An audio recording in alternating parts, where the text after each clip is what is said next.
इसलिए यहाँ पर तो मैं आपको आपके प्राणों में इसको उतार देता हूँ, और प्राणों में उतारने का मतलब है यदि आप मंत्र जाप नहीं करेंगे तब भी रिजल्ट मिलेगा। ये नहीं है कि इसके बाद में आपको रिजल्ट मिलेगा ही नहीं, आपको ज्ञान करना कंपल्सरी नहीं है। मगर लक्ष्य वेधन, जहां तक मैंने सब बोला है, लक्ष्य वेधन तो कहते हैं कि यदि गोली लगे तो सीधे सीने पर ही लगे तो आदमी की तत्काल मृत्यु हो जाती है, क्योंकि उसका उद्देश्य, उसका लक्ष्य यही है कि मृत्यु हो। मगर यदि नजर चूक भी जाती है तो पेट में लग जाती है, सिर पे लग जाती है, आंख में लग जाती है, तब भी आदमी की मृत्यु हो जाती है। वो 15-20 मिनट, आधे घंटे फड़फड़ा के फिर मरता है। ठीक उसी प्रकार से यदि आप मंत्र जाप नहीं करेंगे तभी तो रिजल्ट तो मिलेगा ही, वो रिजल्ट थोड़ा होकर के मिलेगा। और यदि आप ज्ञान में मंत्र जाप एक एक माला कर लेंगे तो सीधा रिजल्ट मिल जाएगा।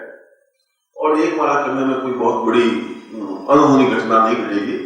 सुबह आप स्नान करने से अगर उठने का अभ्यास है तो सुबह उठ सकते हैं, और सुबह नहीं और शाम भोजन करने के बाद सोने का समय हो तब हाथ पैर धोकर के मंत्र जाप कर सकते हैं। एक दूसरी बात, ये मंत्र जो है अक्षय पात्र आपके सामने होना चाहिए जब मंत्र जाप ज्ञान करें।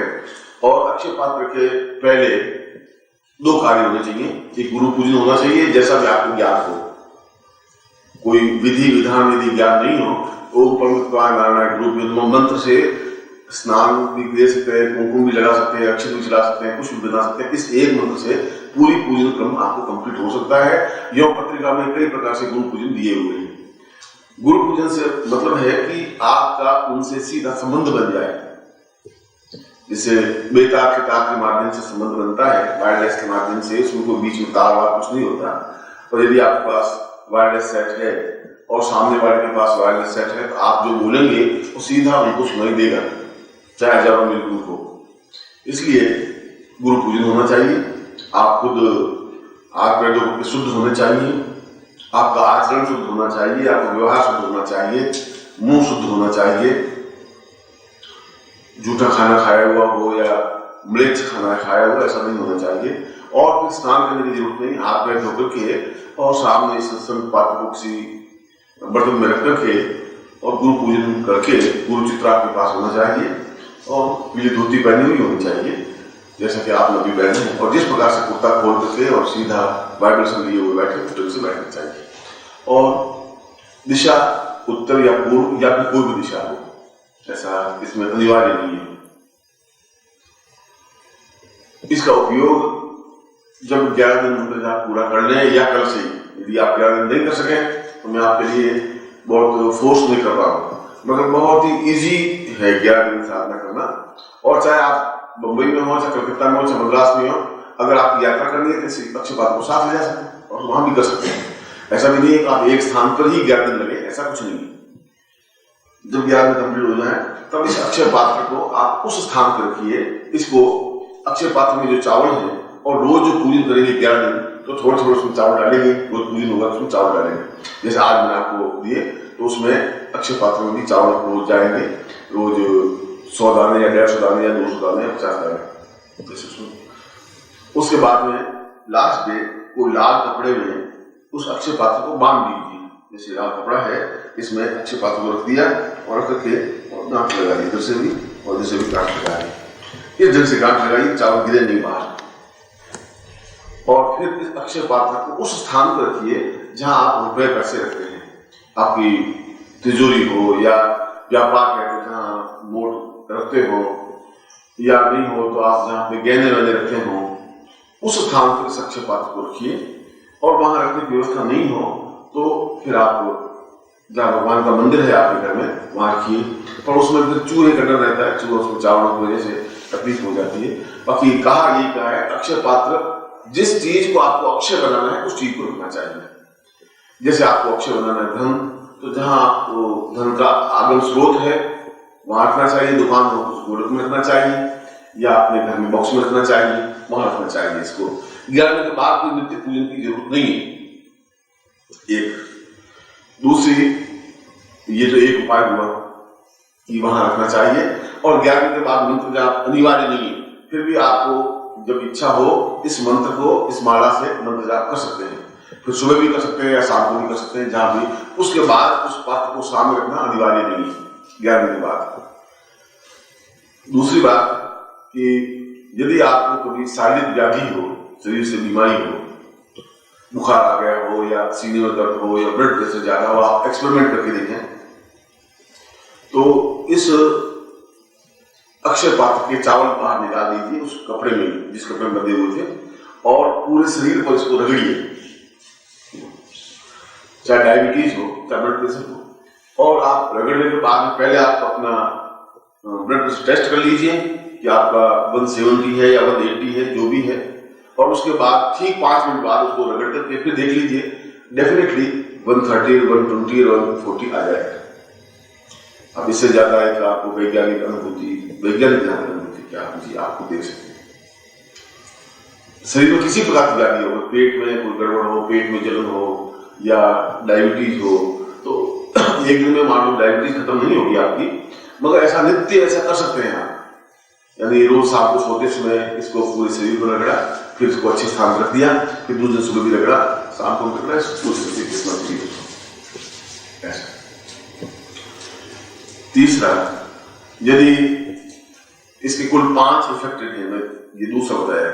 तीसरा, यदि कभी व्यापार में कोई तांत्रिक प्रयोग कर दे, आजकल तो तांत्रिक प्रयोग होते ही, या आपके ऊपर तांत्रिक प्रयोग हो गया हो, या आपको ऐसा लगे कि मैं बहुत स्लम हो गया हूं, कमजोर से महसूस होने लगा हूं, या बार बार खतरा महसूस होने लगा हो, एक्सीडेंट होते होते बच रहे हो, अगर ऐसी स्थिति है तो इस शंख पात्र में, इस अक्षय पात्र में जल भर करके, शुद्ध जल भर करके, और उसके सामने इसी मंत्र की एक माला, इसी माला से मंत्र जाप करें और वो जल अपने ऊपर छिड़क दे, तो आपके ऊपर किया हुआ इफेक्ट समाप्त हो जाता है।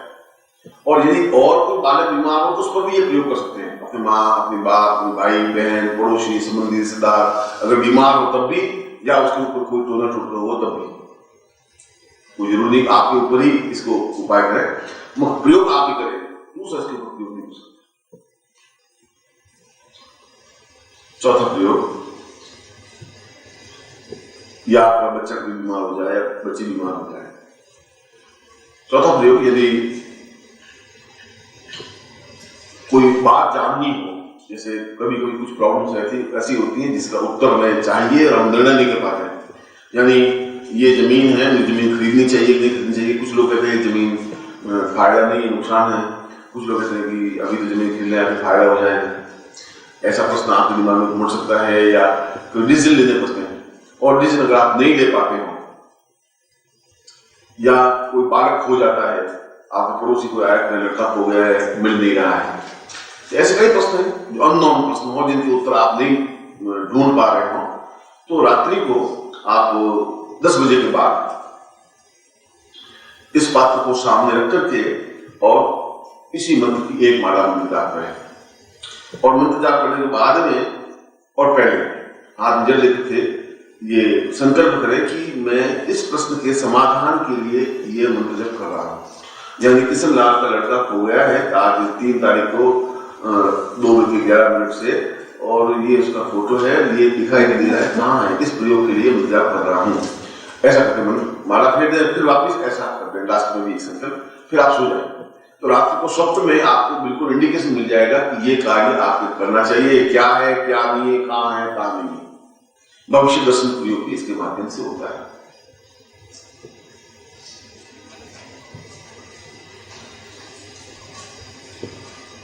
और छठा, शत्रुनाश के लिए, यानी यदि आपको कोई तकलीफ दे रहा हो, यदि आपके लिए कोई परेशानी पैदा कर रहा हो, या कोई टेंस पैदा कर रहा हो, चाहे वो गवर्नमेंट अधिकारी हो, चाहे नौकर हो, चाहे पार्टनर हो, चाहे इनकम टैक्स हो, चाहे सेल टैक्स हो, चाहे पुलिस हो, चाहे कोई, जीवन में तो 100 प्रकार की समस्याएं बाधाएं अड़चनें आती हैं, तो उस शत्रुनाश के लिए भी ये प्रयोग किया जाता है।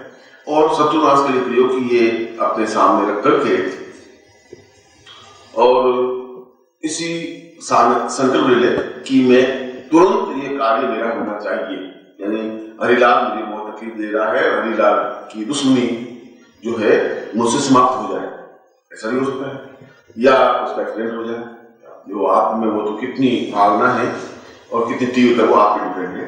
और फिर शंख पात्र में चावल के दाने डालते रहें और ये मंत्र जाप करते रहें, और एक माला मंत्र जाप कर लें।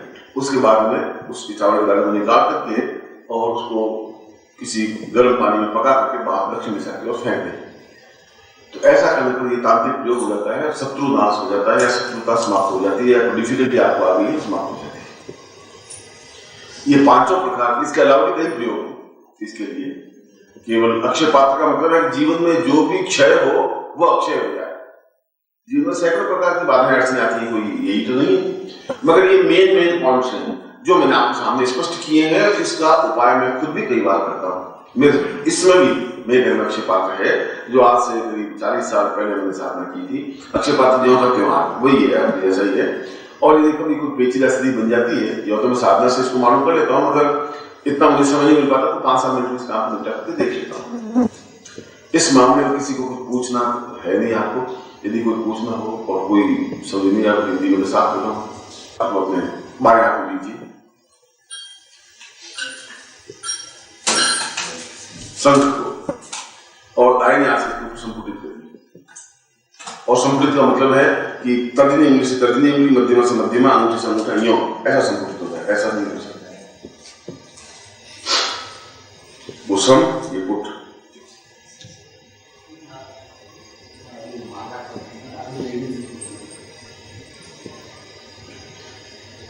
बीच में आवाज नहीं करना, जो मैंने बताया वैसा नहीं। और आप नजर आपके संपुट करो। माला आप पहले पहनी हुई, पहले पहने रहने दीजिए, नीचे पड़ी नीचे मार दीजिए, उसको छोड़िए। ओम सा चैतन्यम पूर्वा साकृताम दीर्घायुत्वा साम दीर्घा सा पूर्वा अधास्मान ससृते साम गुसाक्षी पुरुषाम तस्मानम कृते निताम मा दीर्घायुत्वाय बला गुसाक्षी चैतन्यो सा चैतन्यम कुबेराय अग्निश्वराय गंधान्यते समृते नाम दीर्घायुत्वा सा पुष्टि सा अक्षय पात्रम सा रोषो निवारणार्थम साधनी आयु अभिवर्धित से देहम सब देहम सब द्रव्य साधि पूरा पराक्रम से पारिवारिक प्रकामेषु साधि पराक्रमेषु गंधानम साधि सा धरा आधान पुरुषाम पृथ्वी भूमि वायन सा पुरुषाम हरिण सा भुवनम भवन सा पृथ्वी मकान वायना संसी एता तो पुत्र पौत्र बंधु मान सा शत्रु नाशार्थम सपत्नी पति साम सुख सौभाग्य धनधान्य प्राप्त निमित्तम अकाल मृत्यु निवारणार्थम भाग्योदय सापुति राजद्वार विजय प्राप्त निमित्तम आय उत्तम आयो ताम शांति वय स्वधार्मिक कार्य सा कुछ आदर्श चेतना सब सुदर्शन प्राप्त निमित्तम मम सर्व सुख सौभाग्य धनता पुरुषावाद स्मरण सचिदे सकृतिम प्राणाय प्राण जीव ही जीव देह ही जीव देह ही देव सा देव पुरुषम तस्मन सा देवात्मसम देहो सा देवासम पुरुषम तस्मन सा चेतन कृताम अक्रमण से पुरुषम पुण्य सा पुरुषम सकृति सा पुत्री सा पूर्वा अथास्मन छत्र सा स्वदी अथास्मन सा सुतौ सा अथास्मन सा कृते पुरुषम तस्मन हम गोत्रो पुन्नो हम शर्मा हम मम समस्त मनोवांच कामना सिद्ध्यर्थम सुख सौभाग्यम सा प्राप्त गुरु दत्तव्यम सा गुरु प्रदत्तव्यम सा इतस्मान सा अक्षय पात्र साधन सा अक्षय पूर्णता प्राप्त निमित्त मम प्राण चेतना देह चेतना चेतन चेतना आत्म चेतना सरस्वती मम पात्रात्म एतस्म साधि मम स्वाति पुरुषा अतस्मनि पूर्णता धन धान प्रतिष्ठा प्राप्त निमित्तम सरस्वती कुबेराय मम गृहे लक्ष्मी स्थापनाय मम गृहे कुबेर स्थापनाय मम गृहे समस्त देवता स्थापनाय सा गुरु स्थापनाय एतस्मिन् सा दीर्घा तुभ्यम संपूर्ण दे। अब उसको खोल के देख लीजिए, दर्शन कर लीजिए और उसको स्थापना कर लीजिए।